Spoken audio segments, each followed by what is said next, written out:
Hello and welcome to you all this morning. My name is Debbie. And my name is Linda, and we are your EPIC Children's Pastors. EPIC stands for Empowered Parents and Inspired Children. And today we have some very epic children taking today's program. Yes, I am so excited to be able to show you how epic our kids are. But I'm sure that you already know that. Well, what will they be sharing with us today, Linda?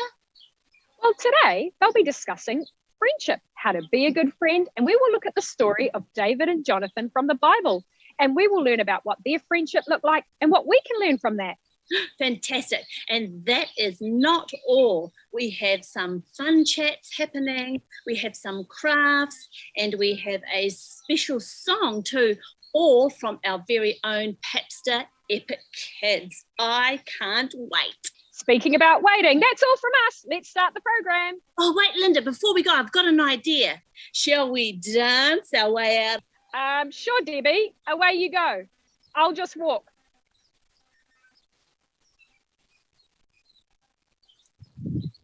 Today, for Your Place, Your Story, we're going to be hearing from a bunch of our epic kids about what they know about being a great friend.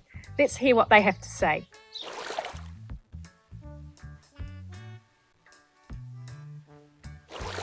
So what it means to be a good friend is like putting your friends first, so like we're not always doing what you want to do. To share and be nice and ask them to be your friend and To be a good friend means to be helpful, friendly, and fun. You play together and you clean up.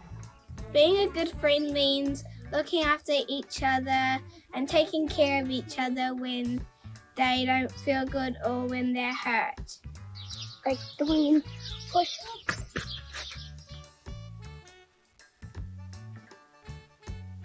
To be a good friend means to be kind, playful, and friendly to people. You play with your friend and make good choices. Being a good friend means being kind, caring, and thoughtful to someone else, and always being there for them. Hi. To be a good friend is like if somebody got hurt or somebody got bullied, I would stand up. Stop bullying this person. If they got hurt, you would help them.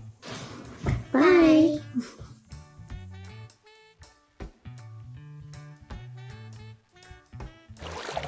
Hello, toys. And be nice. An act of being a good friend is like let's say it was your decision to go into the library, and then your friend's like, oh, I want to go play basketball on the court. You can say, yeah, sure, that's a good idea. I am a good friend by writing kind letters to my friends. I share my choices. My favorite part about my friends is that I can eat with them and play with them, and I miss them so much.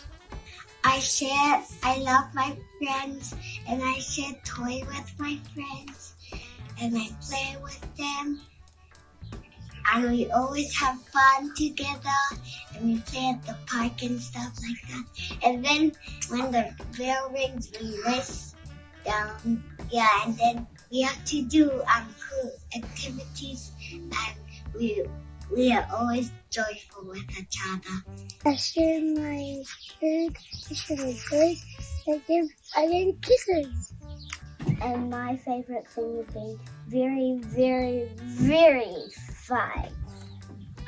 We have to play, we have to show that we be friends, and we can be kind and share good things. I'm a good friend because I help my friends when they need me, and we always have fun when we're together. Thanks so much, Epic Kids, for sharing about what it means to be a great friend. You guys are amazing. By the way, I really miss seeing you on Sabbath mornings. It's been a long time since we've been able to gather together in the farmyard, treehouse and Extreme, and I can't wait for when we're able to do that again, hopefully someday soon. Take care.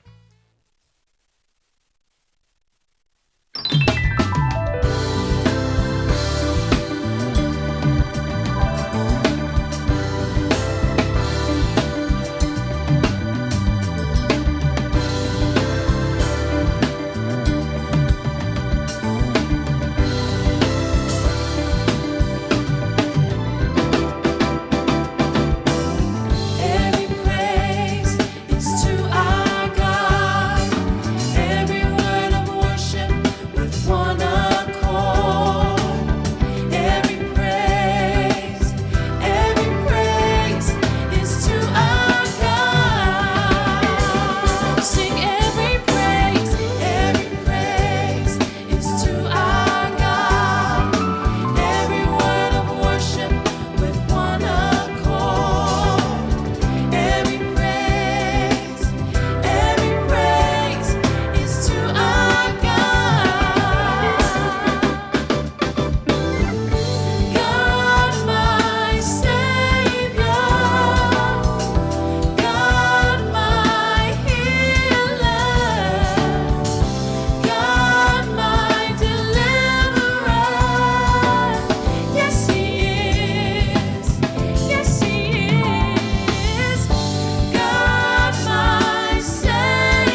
it's so good to have you here for a picnic and a catch up and to see you, in person. It's been a long time.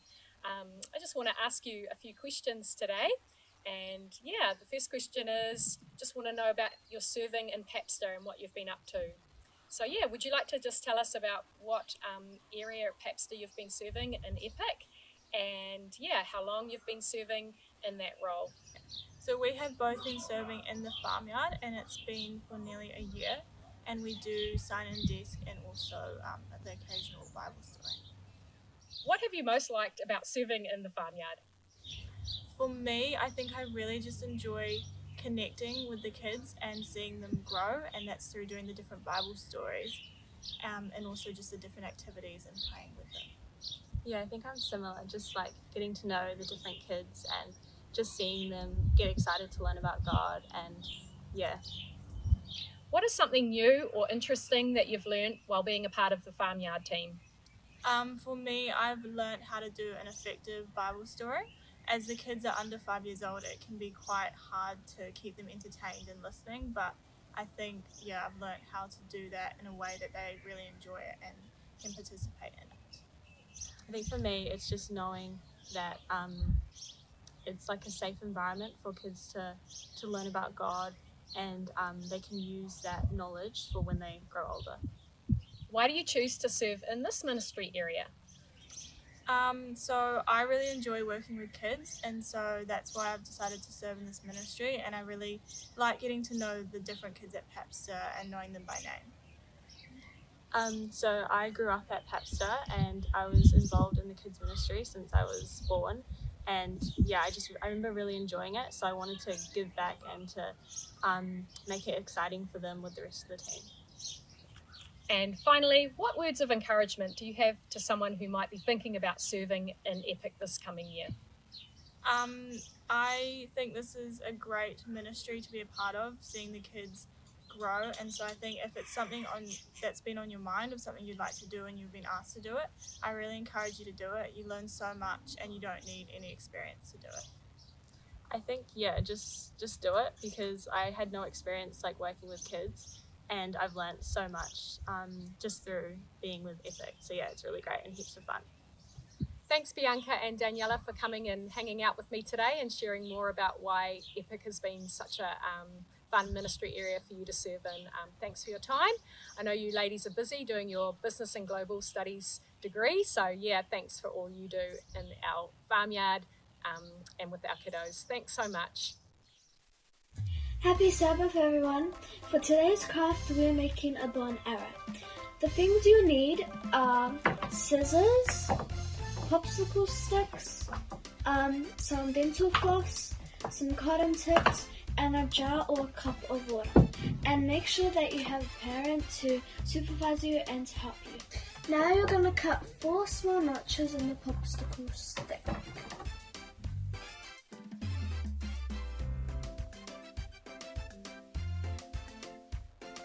Like this.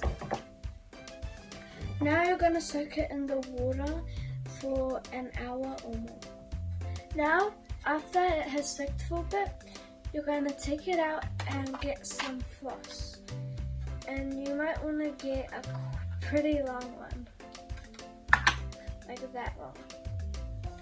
Now, you're going to tie it around it. And then you're going to move it until it's like a bow shape. Now when you have your shape, you will put it over and then tie it and do the same thing on the other side.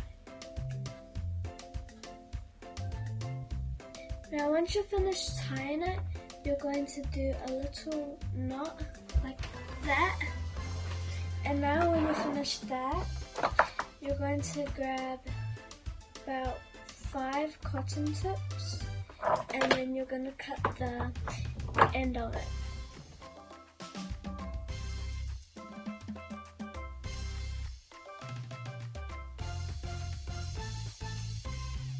And done.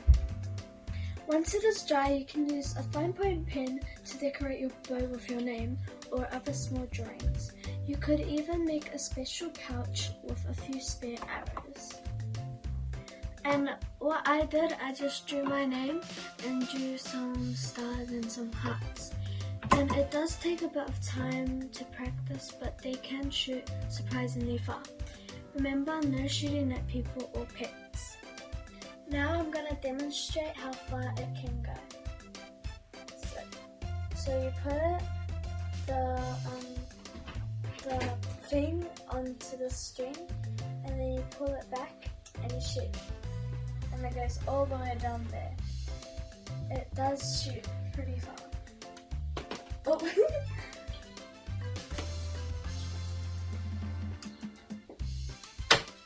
And that's how you make the bow and arrow. Thanks, Georgia, for demonstrating such a fun craft for us to do today. I can't wait to try that one out. You did such a great job. Hey, speaking of crafts, we've been running an Epic Craft Life group during this lockdown, and we've done a wide variety of crafts together as a group, and we've even done some baking. Check out some of these cool photos of what we've been up to.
For the past few weeks, our teaching series has been titled Relationships.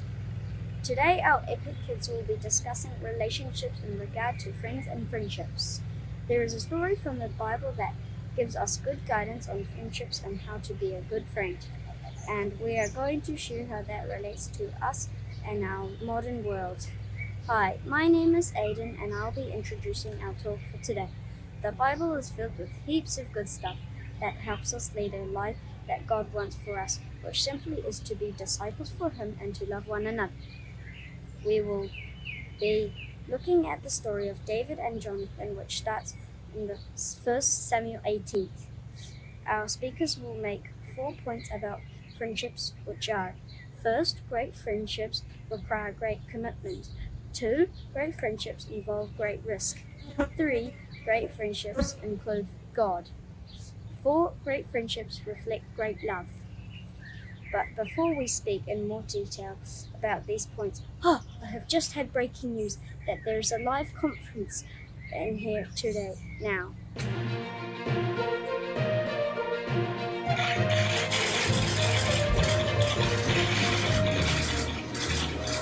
I'm glad you all have come to this press conference. I have an important announcement. Will David, son of Jesse, please join me on the platform?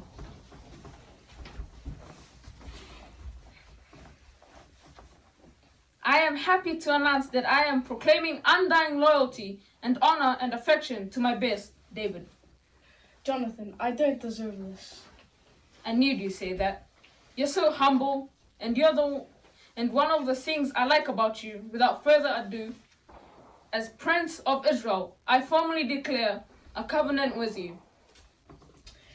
Excuse me, Prince Jonathan, excuse me, Prince Jonathan. Joshua Snuck from the Jericho Herald Press. Did you say you're declaring friendship with David? Yes, that's correct. But David is a wanted man. Your father is trying to kill him. David has committed no crime and has been loyal to my father, King Saul. Why would your father want to kill David then? My father is a jealous man. He knows that David is a mighty warrior who has the Lord's blessing and is very popular with people. He's afraid of losing his kingdom. afraid of losing his kingdom? Why is he afraid? Has David tried to kill your father? I have never wanted to kill King Saul. He is God's chosen king. I will not do anything to harm the one God has chosen. Gomer Kish from the Bethel National Inquiry. David, it's easy to say that you aren't out to get King Saul, but why should we believe you? David has at least 2 chances to kill my father and get away with it. He has spared his life both times. He has nothing but honorable intentions. Next question, please. Jonah Springer from the Shechem Chronicle. Prince Jonathan, is it true that your father has tried to kill David? I'm embarrassed to admit it, but it is true. My father has attempted to kill my friend David more than once. How many times? Aside from numerous military campaigns to capture and kill me, he has tried at least twice to kill me with his own hands. Once he sent his soldiers to kill me while I slept in my own home. He also sent you on a mission to slay 200 Philistines, hoping that you would get killed trying. That too. Prince Jonathan, why are you willing to declare friendship with someone your father considers an enemy? That's the kind of question I'm happy to answer. David is a man after God's own heart. He loves what the Lord loves and hates what the Lord hates. I admire him for trusting in the Lord enough to challenge Goliath, the 9-foot Philistine. Most of all, he loves me, even though my father hates him and wants him dead. Thanks, Jonathan. Like, who wouldn't like this guy?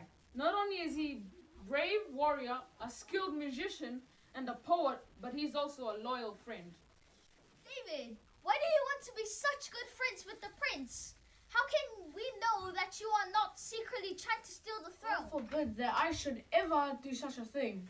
I admire Jonathan for his strength and bravery.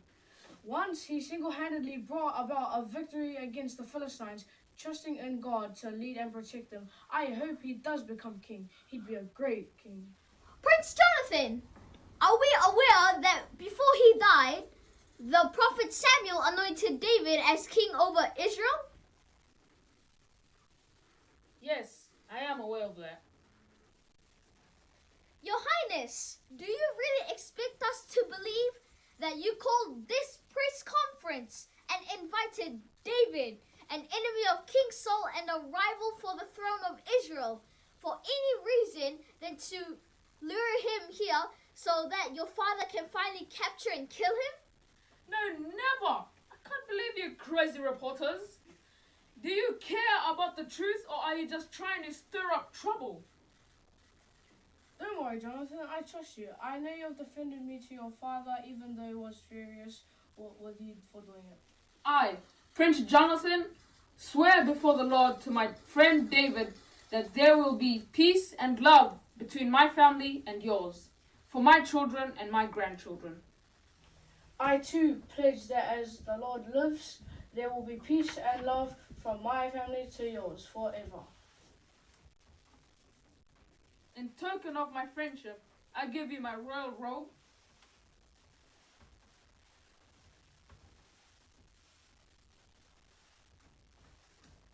my sword,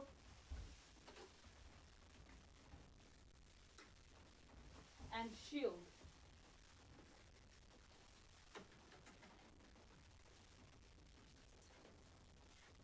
I don't have anything of value to give you except my friendship. I accept your gift, my friend. Thank you all for coming and witnessing this covenant and for goodwill between David and me. Have a nice day. Today we are talking about friendships. How do people think about friendships? Well, it's so different now because to be a friend just means you have to connect on social media. But in different life friendships about having a more in-depth of sharing life together in real ways. Jonathan was a son of current king of the time. King Saul and David became military heroes who was invited into household of King Saul. When David and Jonathan met, they hit off immediately and became close friends. Their story is about how their friendship was tested and how it grew further and a lot of different difficult situations. The first point I would like to take out of the story for us is that great friendship requires great commitment. 1 Samuel 18, verse 1 to 4.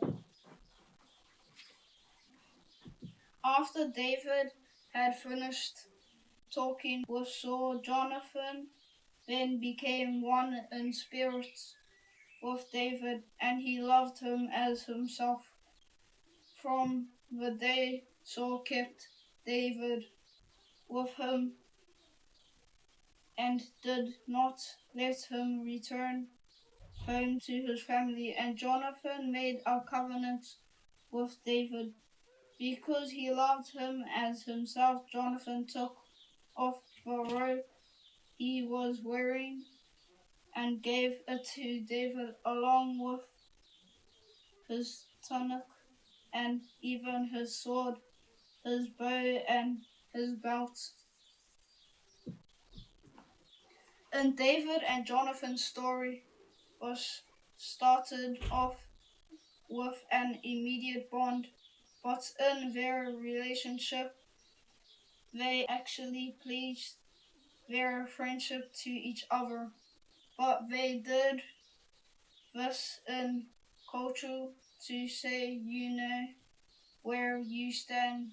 You can always count on me. I'm making a commitment that goes beyond just sharing interests, like you're not just teammates on the basketball court, but you also meet or do homework together to say we're going to actually formalize our relationship.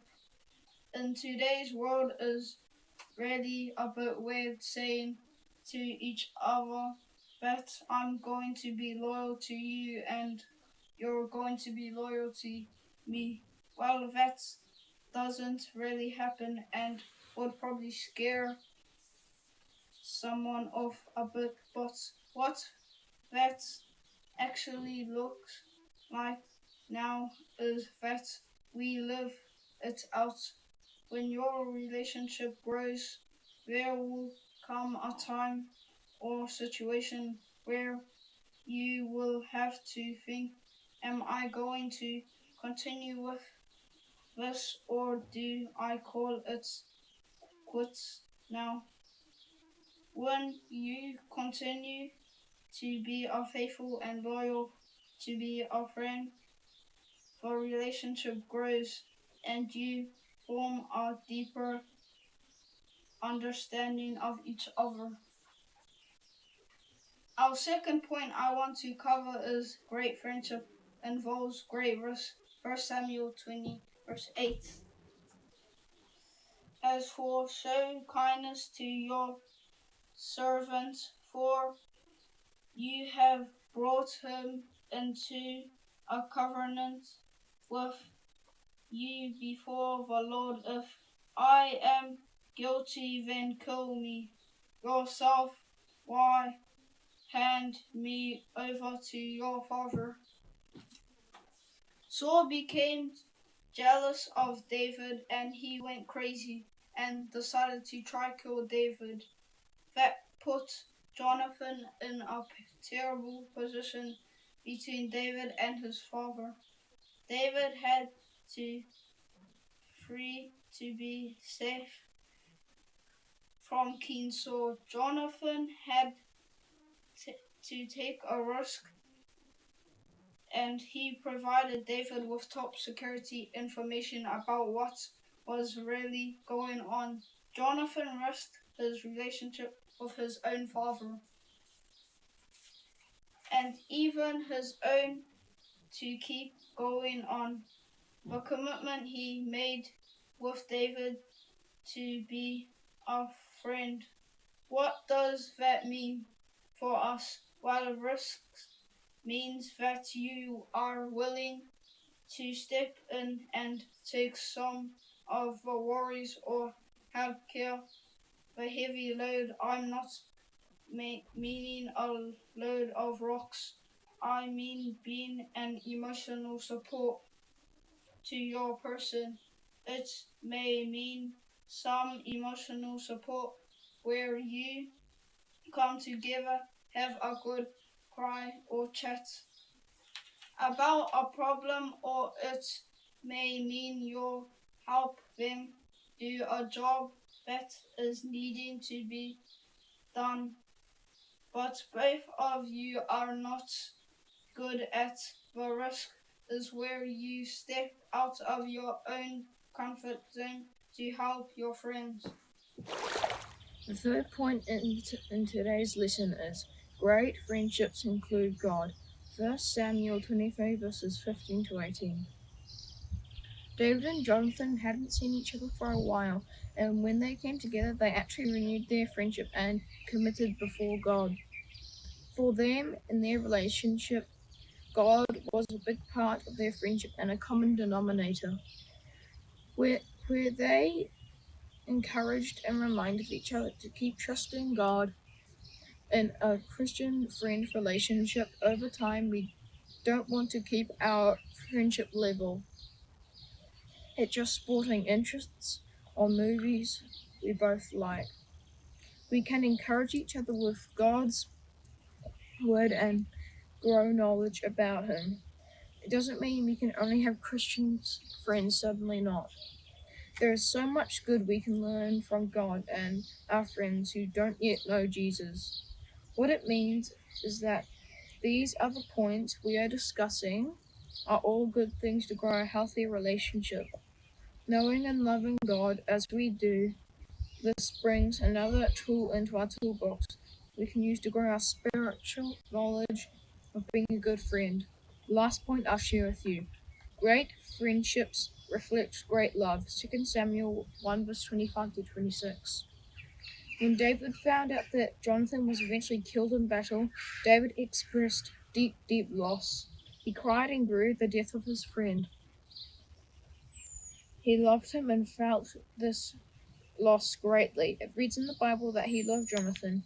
In great friendships over time grows a deep sense of commitment, and so grows your love of your friend. Thanks, Jessie and Caitlin, for sharing those points with us. Having friends is important for our health and well-being, and being a good friend is even more important. It models God's love and how we should treat each other. Our verse for today is from Proverbs 17:17. A friend is always loyal, and a brother is born to help in time of need. That is now the end of our teaching for today, but it's certainly not the end of our relationship series. Don't go away though, we have a very special item we would like to share with you. Take it away, Amir.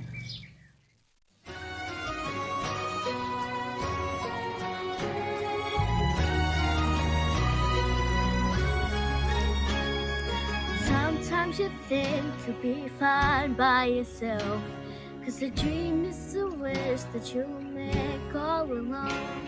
It's easy to feel like you don't need help, but it's harder to walk on your own.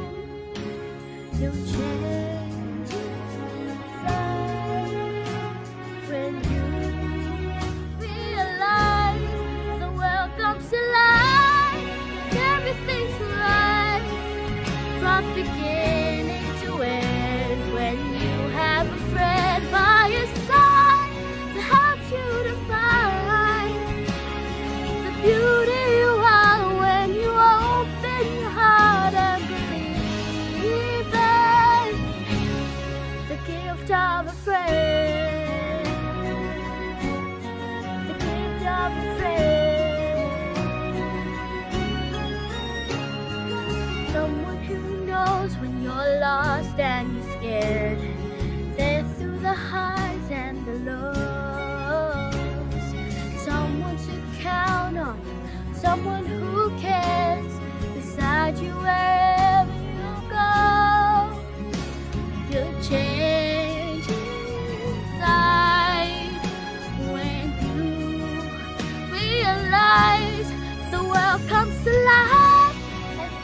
everything's bright from beginning to end. When you have a friend by your side that helps you to find the beauty you are when you open your heart and believe that the gift of a friend.